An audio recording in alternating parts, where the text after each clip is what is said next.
आज हमारे साथ एक बार फिर कर्नल आरएसएस सिंह साहब। आप सब जानते हैं कि चंद दिनों पहले भारत में एक बड़ी दुर्घटना हुई और उस दुर्घटना के बारे में तमाम सारी जांचें भी चल रही हैं। और सिंह साहब इस देश में पहले ऐसे व्यक्ति हैं, या मैं कह सकता हूं कि आंतरिक सुरक्षा के बारे में जितनी उनकी समझ है वो मैं नहीं समझता कि किसी और की होगी। और इस तरीके की एनालिसिस अभी तक भारत में नहीं आई। देखा किस तरीके से वो रेलें टकराई और रेलों के ऊपर इतने लोग मारे गए और तमाम इंक्वायरी हुई। सिर्फ ये इस देश में कर्नल आरएसएस सिंह साहब का ही कहना है कि सिर्फ ये दुर्घटना नहीं थी बल्कि एक रेल जिहाद था। और जब तक वहां से निकलते और यकायक देखा कि भारत का नॉर्थ ईस्ट जो एक लंबे समय से ड्रग्स है या मारकाट है या आपस में वायलेंस है, इस तरह की खबरें आती थी।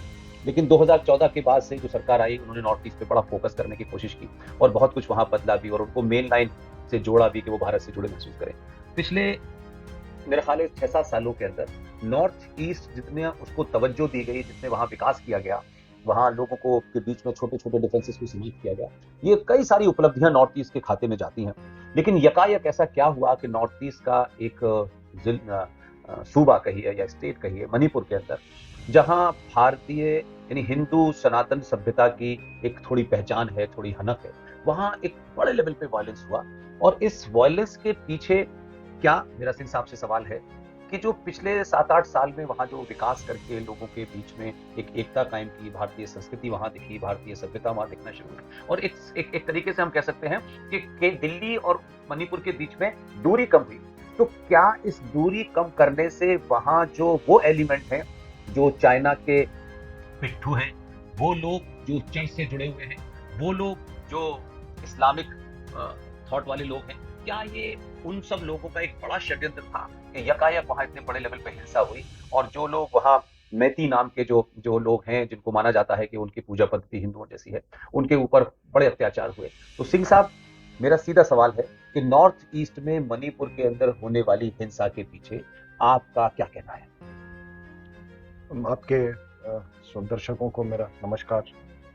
और आपने सही फरमाया कि नॉर्थ ईस्ट जो हमारा एक नेग्लेक्टेड पार्ट था, वो इस सरकार की, वर्तमान सरकार की बहुत बड़ी उपलब्धि है।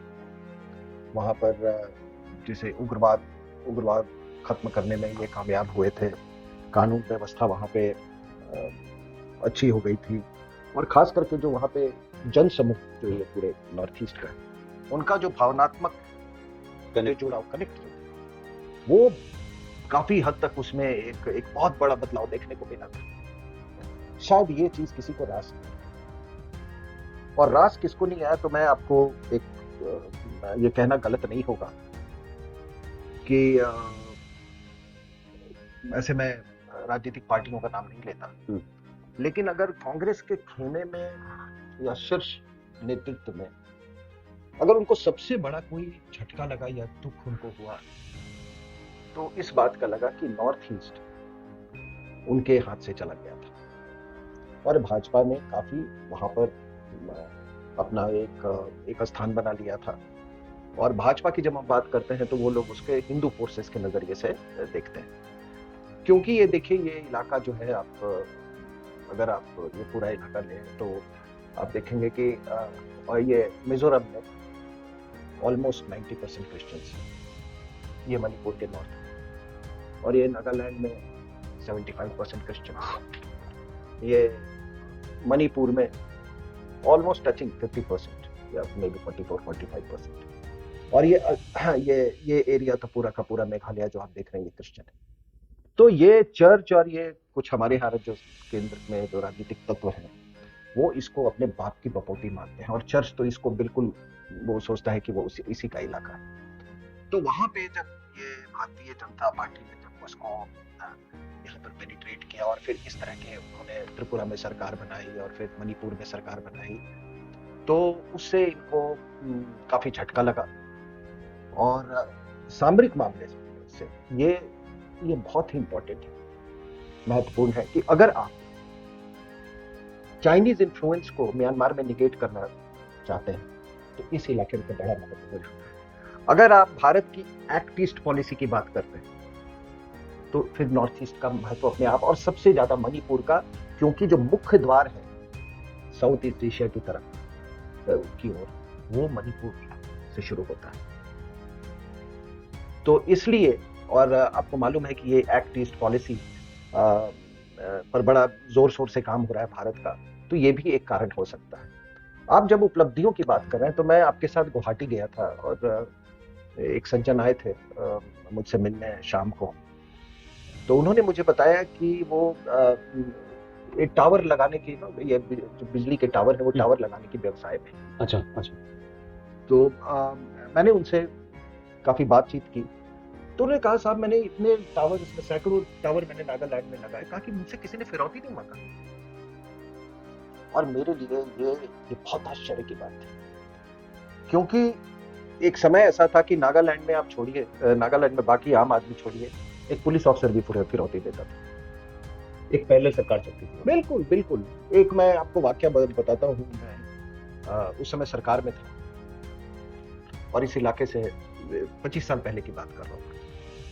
इस इलाके से मैं डील कर रहा था, तो एक खबर आई थी, एक इनपुट मेरे पास, कि दीमापुर से मोरे, बिल्कुल यहाँ मोरे यहाँ पे, ठीक है, दीमापुर से मोरे का जो रास्ता जो है वो एक ट्रक जब तय करता है तो उसका खर्चा उस जमाने में 9,000 रुपए बैठता था।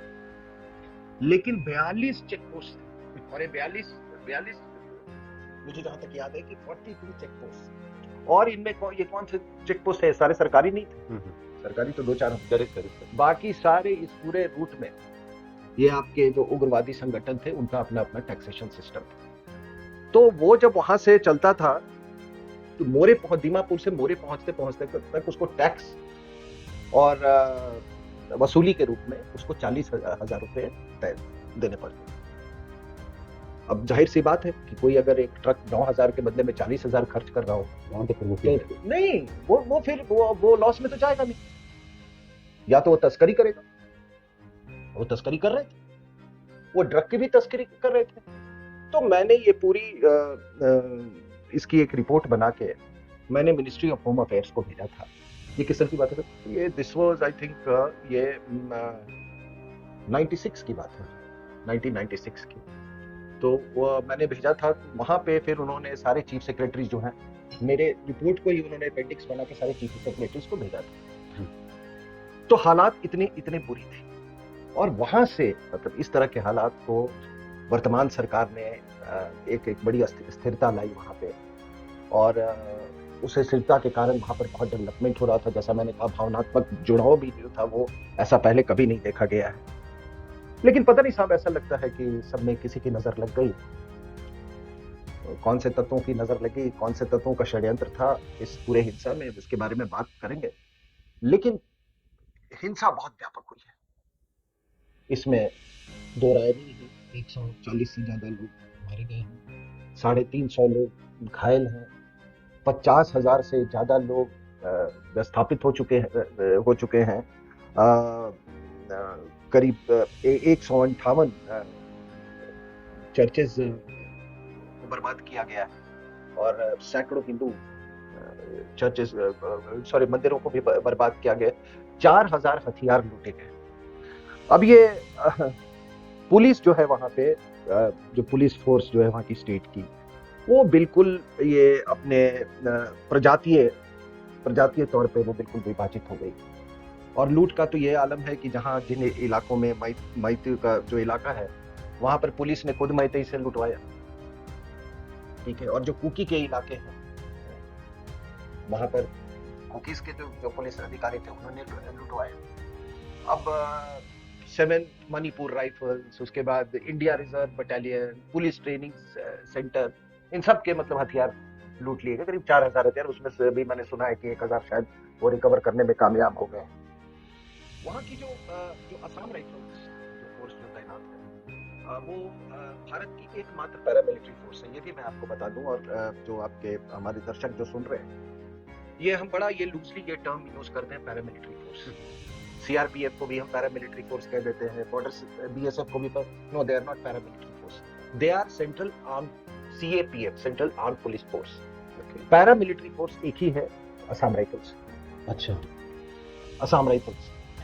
तो इन दोनों के बीच में क्या पावर को लेकर के कोई होता है या नहीं, पावर नहीं, their role is paramilitary, these are basically policing organisations. मैं इसलिए कहना चाह रहा हूँ कि एक हम जनरली देखते हैं कि जो पुलिस होती है वो स्टेट को रिपोर्ट करती है, तो ये जब आप पैरामिलिट्री वाली बात करते हैं तो क्या ये नहीं, सेंट्रल आर्म पुलिस फोर्स भी, जैसे सीआरपीएफ हो गया, आईटीबीपी हो गया, ये सब सेंट्रल आर्म पुलिस फोर्स है। पैरामिलिट्री सिर्फ एक ही, तो वो किसको रिपोर्ट करती है? नहीं, वो अभी तो मिनिस्ट्री ऑफ होम को ही रिपोर्ट करती है, लेकिन उसके जितने अफसर जो है वो भारतीय सेना से जाते हैं। ओके ओके ओके, ठीक है। तो अब वहां पे ये भी इल्जाम लगाए जा रहे हैं कि जो असम राइफल्स जो है इनका झुकाव जो है वो कुकीज की तरफ है। ठीक है ना। अब जब ऐसे ही इस व्यापक रूप में हिंसा होती है तो इस तरह के इल्जाम लगाए जाते हैं। सरकार के वर्तमान सरकार जो है वो उसी के अंदर में विभाजन है। अच्छा। और विभाजन इस तरीके से है कि कोई 10 कुकी एमएलए है, ओके, जिसमें 7 बीजेपी की, और उसके अंदर से वो जो एमएलए जो हैं वो मैतेई एमएलए को ब्लेम कर रहे हैं, दोषारोपण कह रहे हैं, और उनमें से कुछ ये भी मांग कर रहे हैं कि हमारी अपनी प्रशासनिक व्यवस्था होनी चाहिए। तो वहां भी मतलब ये बिल्कुल विभाजित है।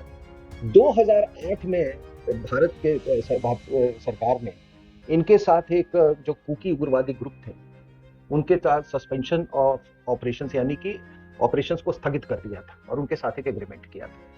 अब मैतेई लोग का कहना है कि यही जो एसओओ के नीचे जो उग्रवादी संगठन है सबसे ज्यादा हिंसा वही लोग कर रहे हैं।